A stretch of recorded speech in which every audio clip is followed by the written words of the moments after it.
मिरजेत अतिक्रमण हटावाची धडक मोहीम, पण कारवाई सर्वत्र होणार की फक्त ठराविक ठिकाणीच? नागरिकांचा सवाल. मिरज शहरातील भाऊराव चौक, सिव्हिल हॉस्पिटल परिसर आणि छत्रपती शिवाजी महाराज रस्ता येथे सांगली मिरज कुपवाड महापालिकेने आज मोठी अतिक्रमण हटाव मोहीम राबवत रस्ते आणि पदपथांवरील अनेक अनधिकृत खोकी हटवली आहेत. महापालिका आयुक्त संजिता मोहपात्रा यांच्या निर्देशानुसार आणि मिरज विभागाच्या उपायुक्त स्मृती पाटील यांच्या नेतृत्वाखाली ही कारवाई करण्यात आली. जेसीबी आणि अन्य यंत्रसामग्रीच्या सहाय्याने रस्त्यावर वाहतुकीला अडथळा ठरणारी अतिक्रमणे हटवण्यात आलेली आहेत. महापालिका सुरक्षा बलाच्या बंदोबस्तात पार पडलेली या मोहिमेमुळे संबंधित रस्ते मोकळे झालेले असून वाहतूक सुरळीत होण्यास मदत होणार आहे. पादचाऱ्यांनाही याचा दिलासा मिळणार असल्याचं नागरिकांनी म्हटलेलं आहे. या कारवाई दरम्यान काही खोकेधारकांनी आपल्या उपजीविकेवर परिणाम होत असल्याची भावना व्यक्त करत प्रशासनाकडे नाराजी व्यक्त केली आहे. मात्र महापालिका प्रशासनाने ही कारवाई कायद्यानुसार आणि सार्वजनिक हित लक्षात घेऊन करण्यात येत असल्याचं स्पष्ट केलं.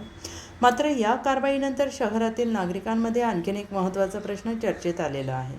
अतिक्रमण हटाव मोहीम संपूर्ण शहरात समान निकषांवर राबवली जाणार का, की ती केवळ काही निवडक भागांपुरतीच मर्यादित राहणार, असा प्रश्न अनेकांनी उपस्थित केला आहे.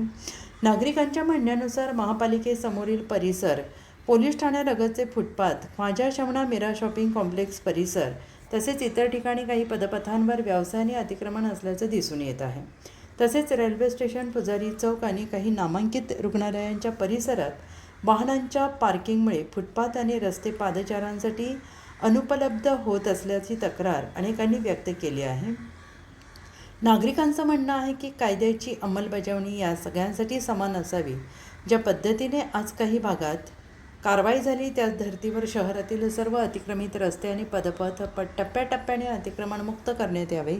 त्यामुळे पादचारी, ज्येष्ठ नागरिक, विद्यार्थी, दिव्यांगांना सुरक्षितपणे वावरणे शक्य होईल. महापालिका प्रशासनाने शहरातील इतर भागांमध्ये टप्प्याटप्प्याने अतिक्रमण हटाव मोहीम राबवण्याचे संकेत दिले आहेत. त्यामुळे ही मोहीम सर्व भागात समान निकषांवर राबवली जाते का, याकडे नागरिकांचे लक्ष लागून राहिले आहे.